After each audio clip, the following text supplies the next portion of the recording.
What if you found a new way of watching your favourite show? The plot and the characters are the same, but the meaning is completely different. And what if the way you thought about movies was never the same again? Are you willing to take that chance?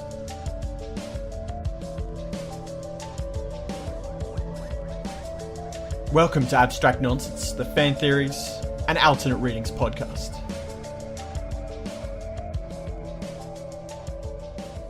My name is Joe Lewis.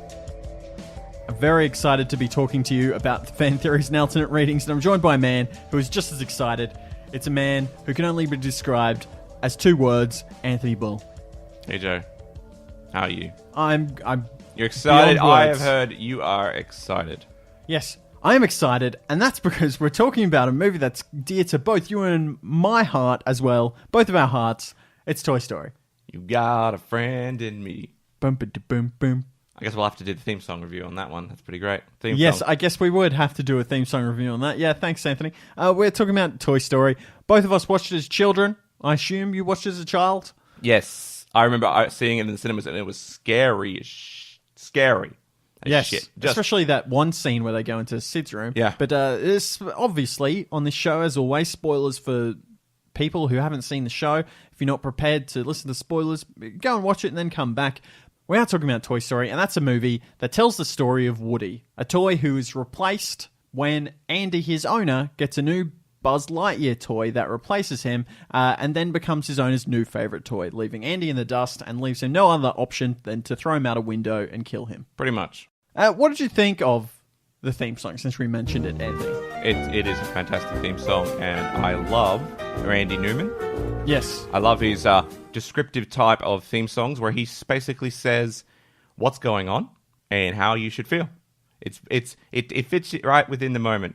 Like the parodies do not do it justice. He does. It's like it sounds like he's like, I don't know. He's got marbles in his mouth basically, and he's singing about a scripting scene. Like you could do it about anything, you know. He's making coffee and he's putting in the water, yeah. Some shit like that. That would be a fucking Randy Newman song right there. Coffee Man. It always reminds me of that one scene in Black Dynamite where the song... He's got a helicopter? Yeah, he's got a helicopter. It just describes literally what's happening on the screen. One of the best scenes of that type in any movie ever, I would say. Black Dynamite, yeah. Black Dynamite. If you haven't seen, go and watch it.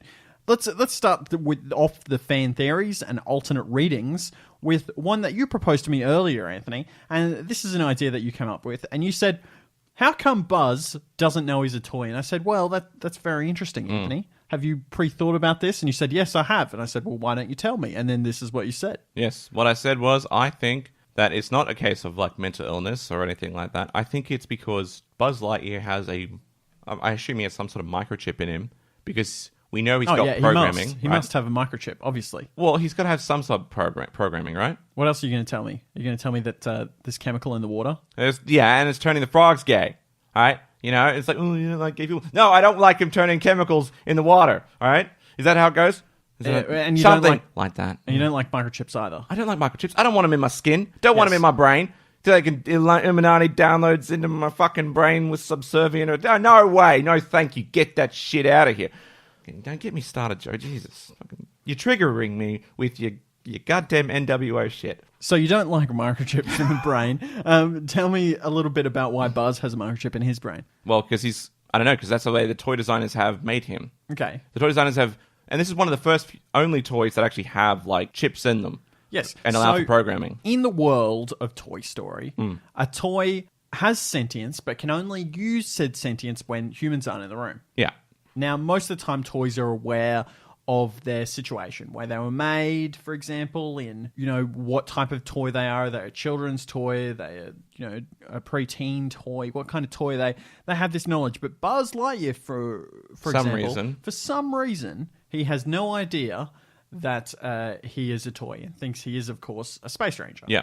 And you're saying this is because a company put a microchip in his head. Now, why would they do that unless they knew that toys had sentience? No. It's like, what it is it's a byproduct of just them creating a programmable toy. It's an accident. It's an accident, yeah, because they can program the toy to be reset to factory defaults. Yes. It can also change the toy to be, like, we know in Toy Story 3, Buzz can activate Spanish mode. So there's obviously some other, and this is just done because, well, they want to sell it to a global market. And by putting in that chip, it actually overrides their original toy Sentience, which is they're very aware of who made them, and they're just quiet about it. Yes. Now Buzz Lightyear just thinks he's an actual space ranger. But the interesting question is, if he thinks he's a space ranger, why is it that he still is still when Andy is in the room? Well, I don't know. What's your answer to that? My answer is that is actually an instinctual thing in Okay. all toys. Whenever they see a human, it is instinctual for them to just go prone. Well, not prone, sorry. To go limp and be frozen and quiet. Otherwise, why would a toy endure... Like we see Woody in the movie. He endures basically getting burnt. Why would he voluntarily endure getting burnt? Unless it hurts them or is totally against their biological nature to go and stand up and perform in front of humans. Kind of like how holding your breath is against your nature. Well, in Toy Story, the only time that a toy speaks in front of an adult or moves in front of an adult is when Woody confronts Sid at the very end of the movie. Yeah.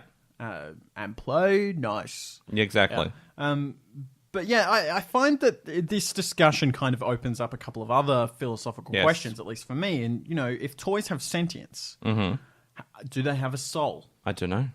Do all things that speak and have consciousness have souls? A lot of people have different definitions for souls, but kind of one of the main defining features of a soul is that you have free will. And does a toy have free will? Maybe it's an argument against... To an extent, they have free will, right?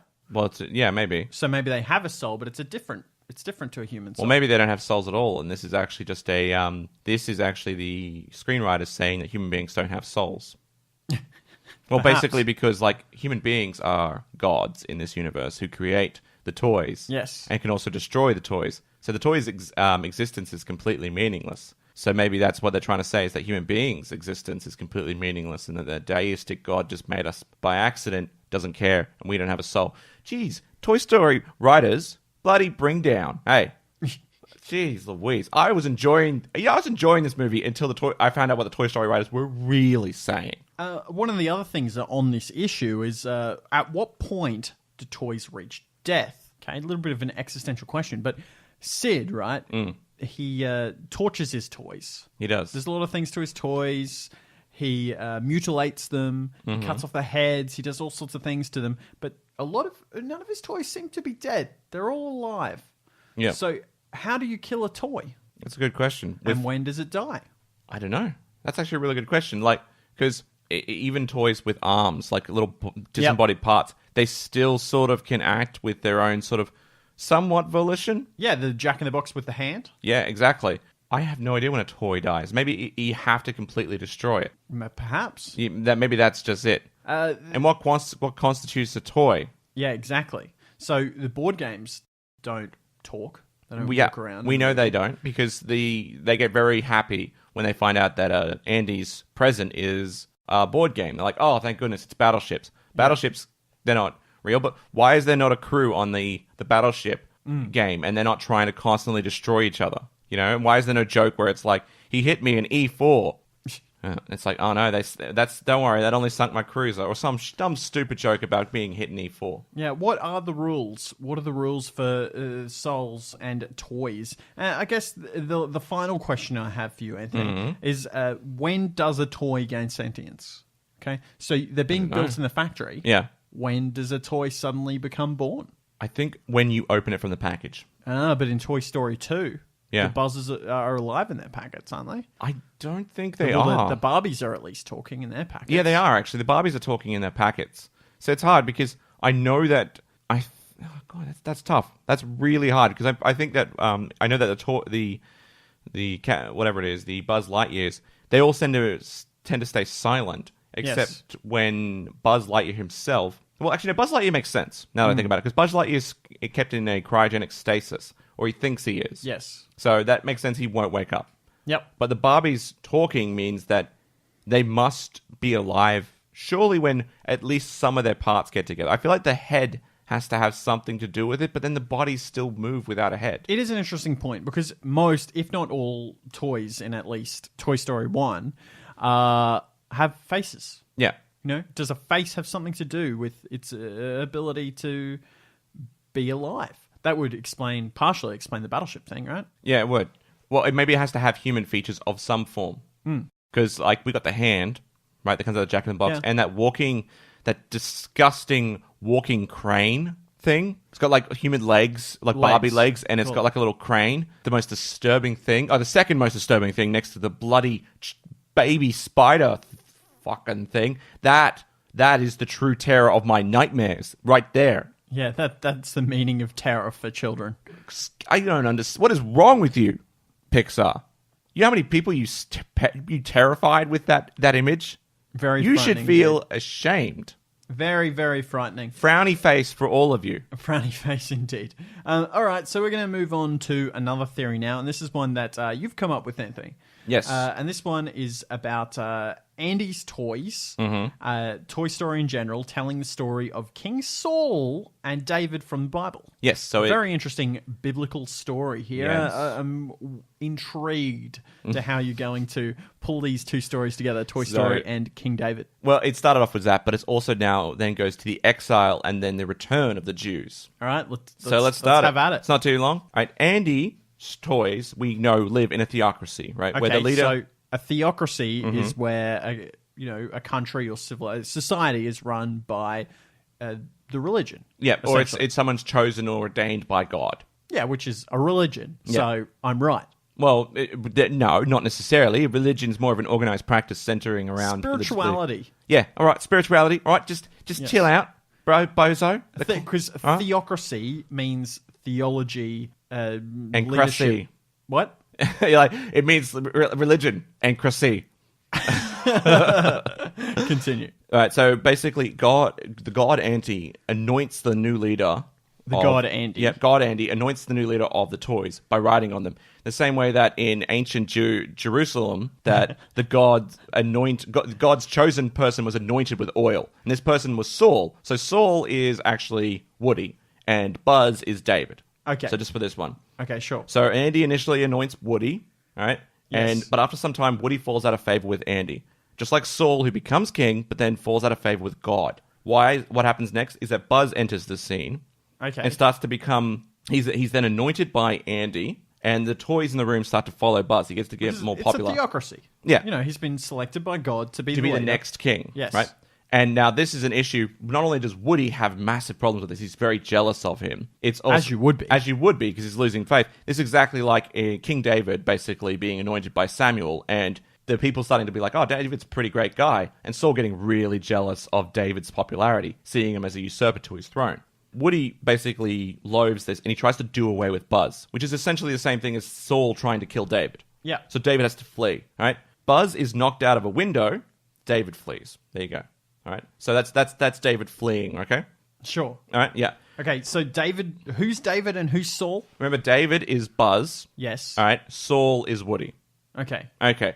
And Saul is the existing leader. He's the existing and David monarch. is the new leader appointed by God to replace the old one. And if anyone wonders about David, it is the same David as David and Goliath. Okay? Just so people have reference. They go, is that the same David as such and such? Yes, it is. Because there's a lot of Davids, right? Maybe not in the Bible, but in life in general. There's a lot of Davids out there, I bet. Anyway, we find out later in the movie that he catches up with Buzz Buzz catches up with Woody at a petrol station, and they have a fight.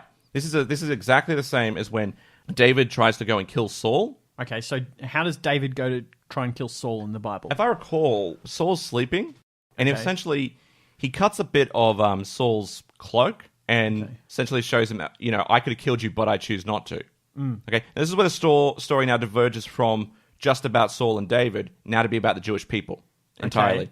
Because it's about the bloodlines of David and Saul, which are the kings of Israel. Okay, sure. Now, they are left behind at the petrol station. They are lost in a far-out land, which means that this is them being exiled, and not exiled from God, sorry. It's God basically turning his back on, or basically losing favor in the eyes of God, both the line of David and the line of Saul. And thus, all of the Jews lose favor in God. And they end up in Sid's room. Okay. All right? So you've shifted metaphors. Shifted, yep. Yeah. So they've ended up in Sid's room. They've ended up in Sid's room, which is the exile in Babylon. Okay. Okay? Woody and Buzz, or the Jews, are only freed by proclamation to Sid, which is what? I have no idea. All right, good. I'm glad. This is Daniel who some believe to be of the bloodline of David, but is a Jew. Okay, who's Daniel? Yeah, so I've got to explain that one. Daniel's the guy in who basically does this writing on the wall in Babylon, and David is the only one who can read it and says, oh, by the way, I can read this. Also, your dreams say that your empire is going to be defeated and you're going to go insane. And who's Daniel in Toy Story? Daniel is again moved to Woody. Because now he's become he's become the bloodline of David. Okay, so you're just kind of shifting this to suit your theological needs. But it's more like, well, because it's overarching. He's a bloodline of David. This is Woody proclaiming to Sid, play nice, and he basically says, you better be nice to us, blah, blah, blah. This is when he gets shit scared. Sid goes insane.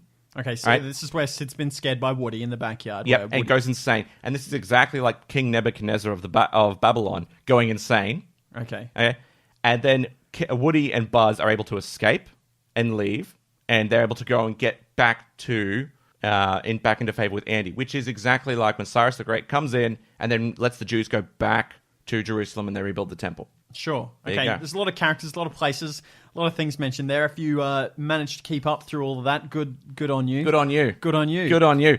Thanks for listening. Our next theory, which is hopefully a little bit less intense, has been sent in to us by someone named Jeffrey on our Facebook page. Ah, yes. And what does he say, Anthony? What does he say? Don't you got to point which one you want me to do?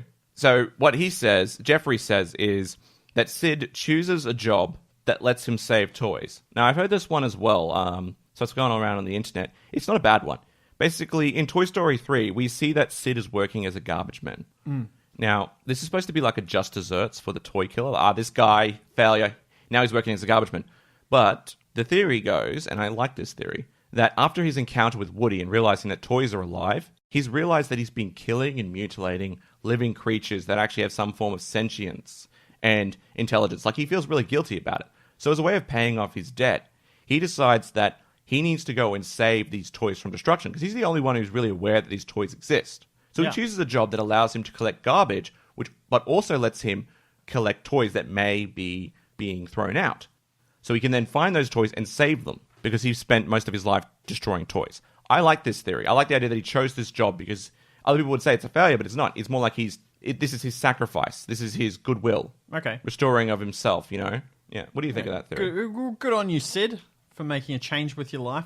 Although, I'm not entirely sure that Sid is the bad guy of this story, and we'll get onto that a little bit later. But I've got one here for you, Anthony. Yeah. And this one's been sent in by Sally, and she's on Twitter. Yep. And Sally says, Andy's lack of a paternal figure has filtered through to his escapist fantasy, which is Woody. Okay? And this is why he can't deal with Buzz taking over and becoming the new favorite toy, which is playing out his pain of rejection. Okay? So she's suggesting that because Andy comes from a single-parent household, he's missing the paternal figure, he's playing out, and these needs are reflected into Woody. As a toy, he's reflecting his owner's needs. And, you know, he's got this fear of rejection and adult figures, and there's a whole mess of things going on inside Woody because of what's happening inside Andy.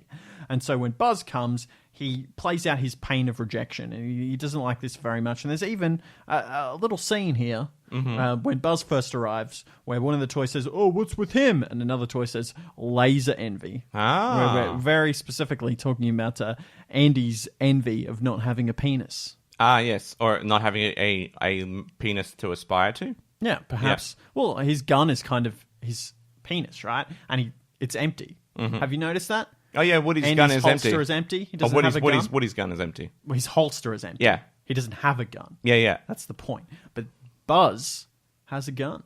So it's a new father figure. He's got a laser. Yeah, it makes sense. Maybe Buzz is not replacing his role, but is actually there to provide a new paternal figure for Woody. What if that toy, Buzz, was actually a gift from Andy's new father? His new father? Let's say his other father had actually passed away. Okay. And Woody was filled in that gap for the longest time. Because it doesn't seem like it's a divorce, because otherwise you'd have way more talks about custodians. It seems like the mother is just a single mother. I don't think that... Yeah, go ahead. Right. So Buzz, though, being brought in, maybe Buzz is actually a toy from his new father. Well, or his mother's new boyfriend. Well, Buzz is very clearly a gift from his mum. She says, I've got something special for you hidden away. So I refute that, Anthony. I refute that with gusto. Okay. Let's move on to our next theory, which comes from you, Anthony. And this one says, Toy Story is a puritanical tale about the dangers of becoming an adolescent boy. Can you explain this to our listeners and to me? Very, very shortly, it is a cautionary tale from a puritanical perspective on the dangers of growing up and not playing with your toys and instead deciding to play with your toy. See, Andy's birthday, he's 10 years old. He's starting to grow into puberty, all right? This is when he starts to replace his first toy with a new toy. Maybe something new is happening. Then there's Sid across the road. He's 14, and he's got bad parents. His parents are godless parents. Sure. Godless. Because they let their child, right, go into a depth and spiral of sin and just self-destruction. And it all started with masturbation. How do you know? Because his room is always locked. Okay. And dark. What do you think he's doing in there in the dark? Yeah, well, he's very clearly masturbating. He's very clearly masturbating. The door's 14-year-old. locked. Yeah. What else would he be doing? He's 14 years old. He's got no one around. He's clearly masturbating. That is why he is a bad influence. And he becomes a garbage person because that's what happens to people who masturbate in a puritanical story. They end up as garbage men. You don't want to end up like Sid, right? So just don't throw away your toys. Play with your toys and avoid playing with your other toy. Okay. Thanks for that, Anthony. That brings us to the apple theory. Okay, which is my theory. Okay, and it begins with Sid. Okay, so we stay on Sid, and Sid is portrayed by a bad guy in the story. He's destroying his toys. He's breaking them. He's pulling them apart. He's doing horrible things. He's the bad guy, right? Yeah. Am I wrong in that assumption? No, the bad guy. He's the bad guy. He's the villain. Yeah. Okay. Well, look at it from this perspective. Is not what Sid is doing an expression of his creativity? Yeah. At some levels, yes. And what does Andy do? Andy plays with the toys more or less the way that they've been intended to be played, right? Well, at some levels, but he plays within the confines because he has like a dinosaur, obviously still in the Western theme, so they don't coexist, but he still plays with them like they're supposed to be as a solid object. But the dinosaur unchanging. is still a dinosaur. Yeah, exactly. Woody is still a cowboy. He's not riding like the dinosaur like it's a horse dinosaur, if that makes any sense. Yes. Yeah. He can't see beyond the object of which they are. So if it's a dinosaur, he can't see it as anything less than a dinosaur. Now, Sid's creativity has breached that. He's gone beyond. He's got a high level of creativity. This mechanical Meccano spider doesn't have to just be a spider. It can be a mechanical Meccano spider with a doll's head. Well, it's just an expression of his dark but still creative nature. There's always been a link between darkness, perhaps even mental illness, and creativity. You know, why can't he express his creativity like this? And he is breaking social taboos. Yes. By manipulating products of the capitalist commercialized system into representing the real darkness that is really there. He is a subversive artist, if you will. That's exactly right. And it is my assertion that Apple, yes, the owners of Pixar, the people who made Toy Story, are trying to convince you, dear listener, yes, you, that creativity is bad and you should only do things the way that they're intended. And that is the true message of Toy Story. Because they don't like you stuffing around with their products. Yep, that's exactly right. Even though they tell you, oh, think different.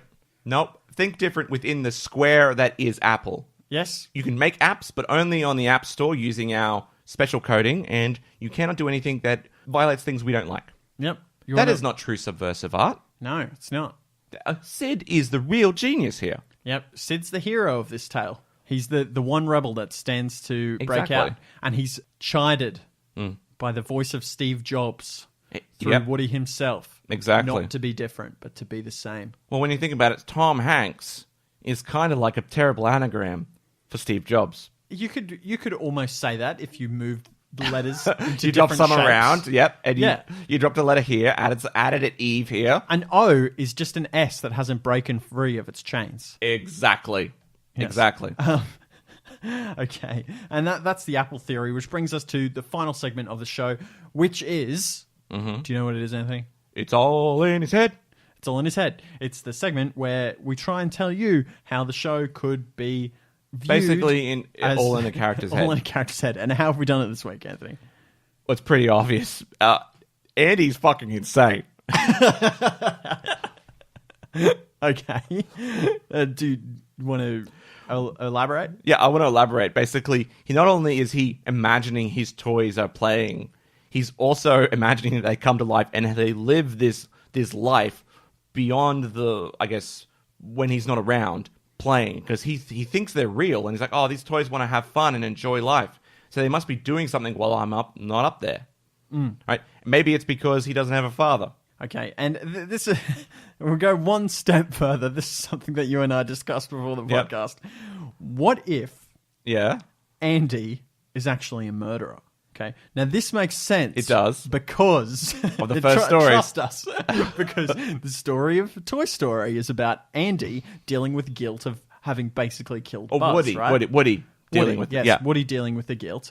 What if that guilt, as we were saying before, is sent down through the chain because Andy is Woody's master? What if be. Woody had actually killed one of his siblings? Or Andy had killed one of his siblings. Yeah, well, this is getting very It does complicated. get confusing. They've both got a Y. It's very hard to separate them. What if Andy killed one of his siblings? What if, actually, I got an idea to tie it in together. Okay. Andy's father's not there.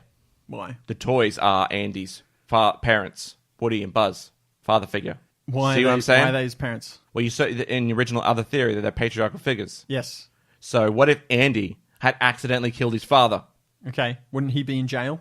Well, no, because you don't put children in jail for killing people if they did it when they're like 4.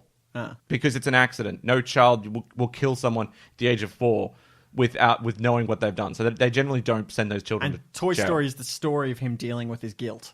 Yeah, because he doesn't have a father, and it's kind of his fault. Like, the whole, we're getting divorced, but it's not your fault. Well, guess what? You killed your father, and it kind of is your fault. And that's why, kids, in the scene where Woody and Buzz are on the remote control car that swings out the side of the car, and we see in the window, we see the little sister listening to music. She's listening to Hakuna Matata. That's because Andy's mum is trying to convince Andy that everything is going to be all right, even though you killed your father, you son of a bitch. Yep, that's why we have to move. That's why His body is beneath the floorboards. All right, that's let's leave that there. That is abstract nonsense for this week. If you want to find us, we're available on the web zones at an address that Anthony will provide. Yep, we're at www.fantheoriespodcast.com. Anything else, or is that it? It's just .com? Just .com. Sounds like I was going to go with .com.au, but it's not. It's just .com. We got links in the description of this episode, as well as links to our social media, Reddit, and all that other juicy stuff. Hit us up there. We've also got some links to emails if you want to email us a theory directly. Cool. My name is Joe Lewis. And I'm Anthony Bull. That's the end of Abstract Nonsense, the Fan Theories website, Fan Theories podcast, and Alternate Theories podcast for this week. Have a great week, and I hope all of you out there can stay abstract. Good night. And good luck.